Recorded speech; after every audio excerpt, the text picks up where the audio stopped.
दोस्तों, अगर आप अभ्यास नहीं कर रहे हैं तो ध्यान रखना, कोई कहीं पर लगातार अभ्यास कर रहा है और जिस दिन आपका सामना उस व्यक्ति से होगा आप पक्का हार जाएंगे। हेलो फ्रेंड्स, आप सभी का स्वागत है आपके अपने YouTube channel current affairs by Anand sir पर। आज 22 अगस्त 2021। 22 अगस्त से रिगार्डिंग करंट अफेयर्स को बहुत ही बेहतरीन तरीके से इस वीडियो में हम लोग डिस्कस करेंगे। चलिए फटाफट शुरुआत करते हैं। पहला क्वेश्चन है, विश्व मच्छर दिवस 2021 कब मनाया गया है? सभी हाल ही में 20 अगस्त को मनाया गया है विश्व मच्छर दिवस 2021, यानी कि वर्ल्ड मस्क्यूटो डे, है ना। सो देखिए, ये दिवस मनाया क्यों जाता है, मच्छर दिवस मनाया क्यों जाता है? देखिए, मलेरिया को कैसे रोका जा सकता है, इसके बारे में जागरूकता बढ़ाने के लिए प्रतिवर्ष हर साल 20 अगस्त को विश्व मच्छर दिवस मनाया जाता है। और ये दिन मलेरिया के कारण होने वाली बीमारियों से लड़ने में स्वास्थ्य अधिकारियों, गैर सरकारी संगठनों और अन्य लोगों के प्रयासों को उजागर करने के लिए मनाया जाता है। और इम्पोर्टेंट है थीम। सो विश्व मच्छर दिवस 2021 की थीम है reaching the zero malaria target. क्या है? Reaching the zero malaria target, और हिंदी में कहते हैं जीरो मलेरिया लक्ष्य तक पहुंचना। ठीक है। नेक्स्ट क्वेश्चन से, वित्तीय समावेशन सूचकांक यानी कि एफआई इंडेक्स को किसने जारी किया है? आरबीआई ने जारी किया है, भारतीय रिजर्व बैंक, और इंग्लिश में क्या कहते हैं? Reserve bank of India. So FI index को किसने जारी किया है? आरबीआई ने जारी किया है वित्तीय समावेशन सूचकांक को, है ना। सो वित्तीय समावेशन सूचकांक की अवधारणा यह है कि एक व्यापक सूचकांक के रूप में की गई है जिसमें सरकार और क्षेत्रीय नियामकों के परामर्श से बैंकिंग, बीमा, निवेश, डाक तथा पेंशन क्षेत्र का विवरण शामिल है। और इसका वार्षिक प्रकाशन प्रत्येक वर्ष जुलाई में किया जाता है ना। सो भारतीय रिजर्व बैंक, ठीक है। सो वित्तीय समावेशन सूचकांक को किसने जारी किया है? भारतीय रिजर्व बैंक ने जारी किया है। अब गाइस हम लोग जानेंगे आरबीआई के बारे में। याद रखना, भारत में जितने भी बैंक होते हैं उन्हें आरबीआई रेगुलेट करता है, और आरबीआई को बैंकों का बैंक भी कहा जाता है, सेंट्रल बैंक, है ना। और आरबीआई की स्थापना कब हुई थी? स्थापना हुई थी 1 अप्रैल 1935 में हुई थी आरबीआई की स्थापना। और हेडक्वार्टर्स आपको मिल जाएगा महाराष्ट्र राज्य के मुंबई शहर में, आपको मिल जाएगा हेडक्वार्टर्स। लेकिन गाइज ये याद रखो कि जो पश्चिम बंगाल की राजधानी कोलकाता है, शुरुआत में आरबीआई का केंद्रीय कार्यालय स्थापित किया गया था पश्चिम बंगाल की राजधानी कोलकाता में।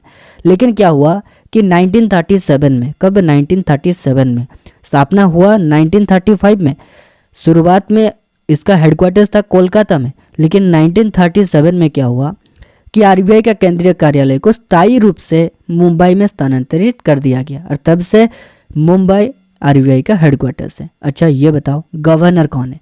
गवर्नर है शक्तिकांत दास। कौन? शक्तिकांत दास गवर्नर है। और अभी हाल ही में आरबीआई के 4 डेप्यूटी गवर्नर है। वो 4 डेप्यूटी गवर्नर का नाम मैं आपको अभी बता देता हूँ। महेश कुमार जैन, माइकल पात्रा, एम राजेश्वर राव और टी रविशंकर। कौन? महेश कुमार जैन, माइकल पात्रा, एम राजेश्वर राव और टी रविशंकर। गवर्नर है शक्तिकांत दास। ठीक है गाइस। एंड गाइस, यहाँ पर मैं आपको बताना चाहूँगा 2 पॉइंट्स और। भारतीय रिजर्व बैंक के पहले अंग्रेजी गवर्नर कौन थे?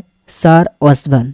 भारतीय रिजर्व बैंक के पहले भारतीय गवर्नर कौन थे? सीडी देशमुख। कौन? सीडी देशमुख। एंड गाइस, भारतीय रिजर्व बैंक के प्रतीक चिन्ह में से किससे चित्रित किया गया है? ताड़ का वृक्ष और रॉयल बंगाल टाइगर। क्या है? Royal Bengal tiger. और एक इंपॉर्टेंट क्वेश्चन बन सकता है आरबीआई से रिलेटेड। देखिए, जितने भी आपको एडिशनल इन्फॉर्मेशन दे रहा हूँ सब अपने आप में ही क्वेश्चन है, इसलिए सब एडिशनल इन्फॉर्मेशन को कॉपी में नोट करिए।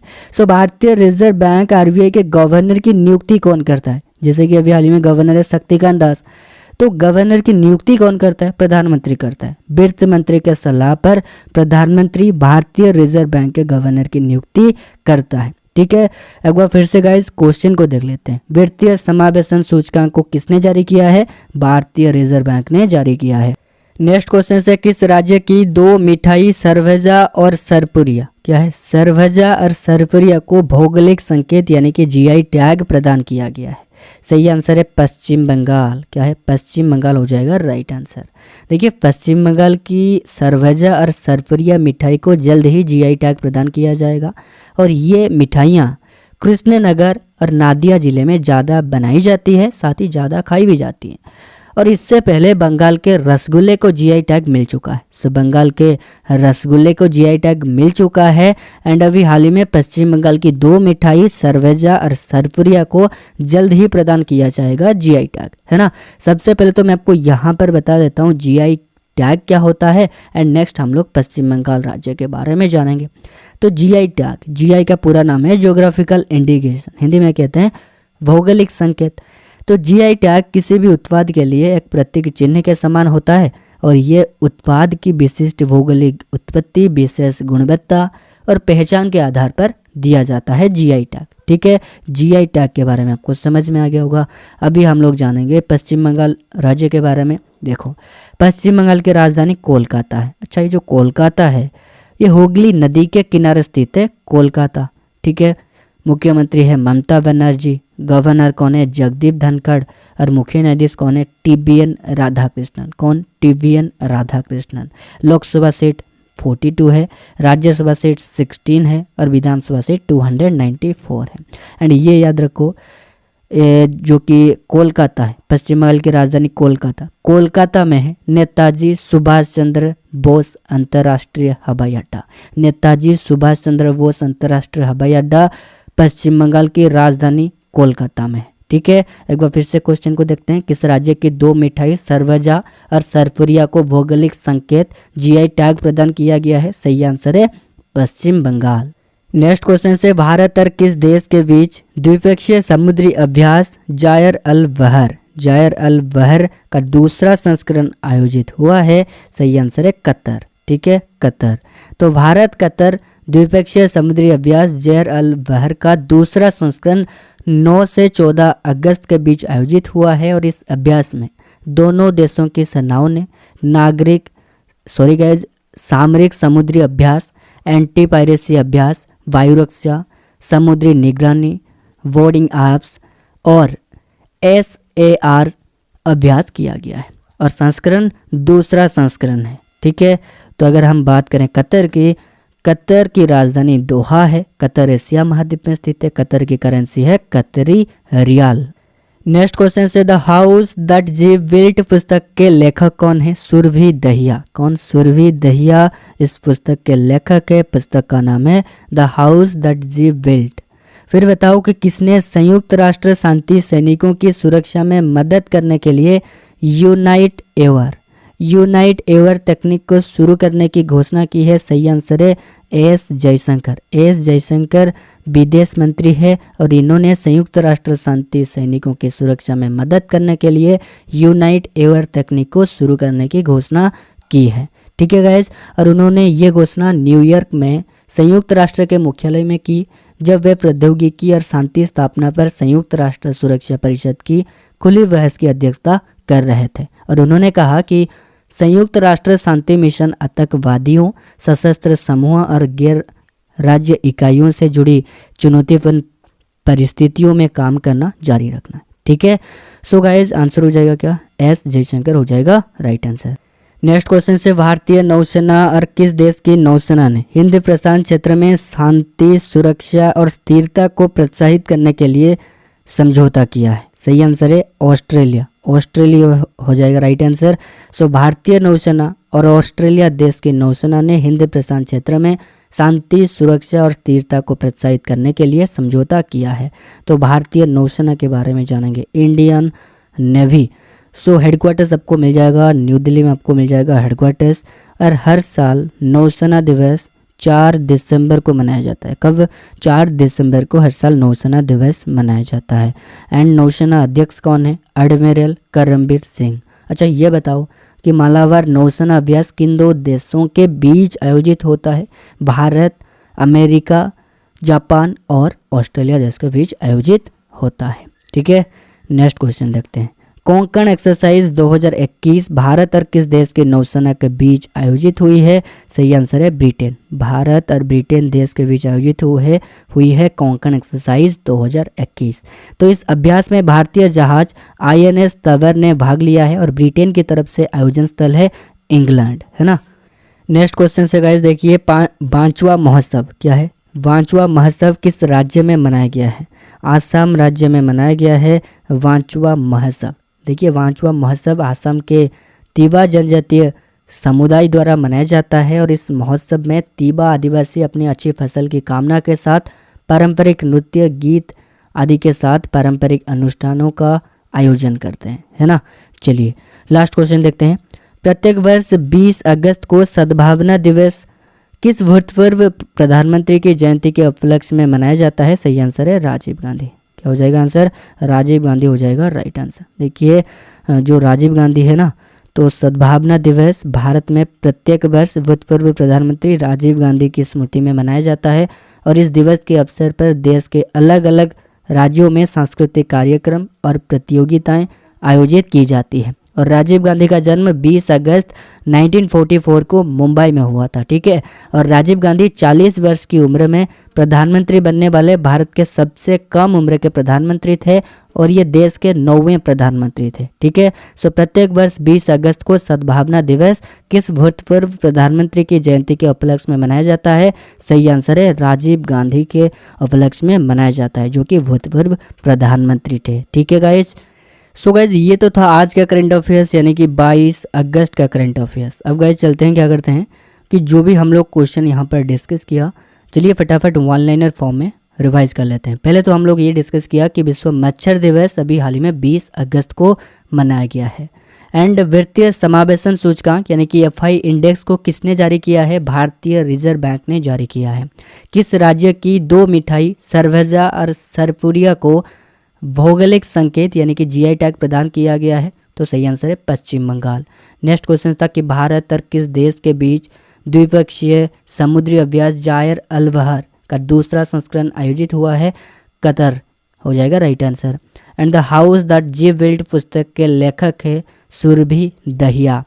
एंड गाइज, जो विदेश मंत्री है एस जयशंकर संयुक्त राष्ट्र शांति सैनिकों की सुरक्षा में मदद करने के लिए यूनाइट एवर तकनीक को शुरू करने की घोषणा की है। एंड भारतीय नौसेना और ऑस्ट्रेलिया देश की नौसेना ने हिंद प्रशांत क्षेत्र में शांति, सुरक्षा और स्थिरता को प्रोत्साहित करने के लिए समझौता किया है। एंड कोंकण एक्सरसाइज 2021 भारत और ब्रिटेन देश की नौसेना के बीच आयोजित हुई है। एंड वांचुआ महोत्सव किस राज्य में मनाया गया है? आसाम राज्य में मनाया गया है। एंड प्रत्येक वर्ष 20 अगस्त को सद्भावना दिवस राजीव गांधी, जो कि भूतपूर्व प्रधानमंत्री थे, इनकी जयंती के उपलक्ष्य में मनाया जाता है। सो गाइज, अब हम लोग क्या करते हैं, 21 अगस्त का करंट अफेयर्स को रिवाइज करते हैं। 21 अगस्त का जो करंट अफेयर्स है वो वन लाइनर फॉर्म में यहाँ पर हम लोग डिस्कस करेंगे। अगर आपको डिटेल में पढ़ना है तो चैनल पर विजिट करके आप 21 अगस्त का करंट अफेयर्स देख सकते हो, है ना। तो पहला क्वेश्चन है, विश्व मानवतावादी दिवस 2021 कब मनाया गया है? अभी हाल ही में 19 अगस्त को मनाया गया है विश्व मानवतावादी दिवस 2021। फुटबॉल के सुपरस्टार खिलाड़ी लियोनेल मेसी ने बार्सिलोना फुटबॉल क्लब को छोड़कर कौन सा फुटबॉल क्लब में शामिल हुए हैं? Paris Saint Germain football club में शामिल हुए हैं Lionel Messi. Next question, Bharat की तरफ से किसने 5वीं ब्रिक्स उद्योग मंत्रियों की बैठक की अध्यक्षता की है? सही आंसर है पीयूष गोयल। कौन? पीयूष गोयल भारत की तरफ से 5वीं ब्रिक्स उद्योग मंत्रियों की बैठक की अध्यक्षता की है। Next question, anti terrorist squad प्रशिक्षण केंद्र किस राज्य में स्थापित किया जाएगा? उत्तर प्रदेश राज्य में स्थापित किया जाएगा एंटी टेररिस्ट स्क्वाड प्रशिक्षण केंद्र। नेक्स्ट क्वेश्चन, केरल में एडवेंचर टूरिज्म के ब्रांड एम्बेसडर कौन बने हैं? PR श्रीजेश, जो कि ओलंपियन हैं। PR श्रीजेश केरल में एडवेंचर टूरिज्म के ब्रांड एम्बेसडर बने हैं। नेक्स्ट क्वेश्चन, UNWGIC शिखर सम्मेलन 2022 का आयोजन कौन सा देश करेगा? अपना देश भारत करेगा UNWGIC शिखर सम्मेलन 2022 का आयोजन। नेक्स्ट क्वेश्चन, विश्व एथलेटिक्स अंडर-20 चैंपियनशिप किस देश में आयोजित हुई है? केन्या देश में आयोजित हुई है विश्व एथलेटिक्स अंडर-20 चैंपियनशिप, ठीक है। नेक्स्ट क्वेश्चन, किस अभिनेत्री को जियो मैमी फिल्म महोत्सव का अध्यक्ष नियुक्त किया गया है? प्रियंका चोपड़ा को। भारतीय अभिनेत्री है प्रियंका चोपड़ा और इनको जियो मैमी फिल्म महोत्सव का अध्यक्ष नियुक्त किया गया है। अब बात करते हैं answer of last video questions. Last video में आपको क्वेश्चन पूछा था, भूकंप अलर्ट आप लॉन्च करने वाला देश का पहला राज्य कौन सा बना है? सो भूकंप अलर्ट आप लॉन्च करने वाला देश का पहला राज्य बना है उत्तराखंड। लगभग सारे स्टूडेंट ने इसका आंसर सही दिया है, ठीक है। अब गाइज आपको एक क्वेश्चन पूछता हूँ, आंसर आपको कमेंट बॉक्स पर लिख कर बताना है। क्वेश्चन फॉर यू, वृक्षारोपण अभियान 2021 किस मंत्रालय द्वारा शुरू किया जाएगा? 4 ऑप्शन है आपके सामने, कमेंट बॉक्स पर लेकर बताओ। ऑप्शन ए कोयला मंत्रालय, ऑप्शन बी शिक्षा मंत्रालय, ऑप्शन सी रक्षा मंत्रालय, ऑप्शन डी पर्यावरण मंत्रालय। सो कमेंट करके बताओ कि वृक्षारोपण अभियान 2021 किस मंत्रालय द्वारा शुरू किया जाएगा। ठीक है, बाकी दोस्तों वीडियो को लास्ट तक देखने के लिए अपना बहुमूल्य समय दिया, इसलिए बहुत बहुत धन्यवाद। जाने से पहले अगर आपको वीडियो अच्छा लगा है तो एक लाइक कर दीजिएगा, अपने 10 फ्रेंड्स के साथ वीडियो को ज़्यादा से ज़्यादा शेयर कर दीजिएगा। चैनल्स पर पहली बार आए हो तो चैनल को सब्सक्राइब करने के साथ साथ फॉलो करने के साथ साथ पास में लगे बेल आइकन को प्रेस करके ऑल पर क्लिक कर दीजिएगा, आपको डेली नोटिफिकेशन मिलती रहेगी। ठीक है गाइज, मिलते हैं और एक न्यू वीडियो में। बाकी वीडियो को लास्ट तक देखने के लिए बहुत बहुत धन्यवाद। Wish you all the best. As always, God bless you all.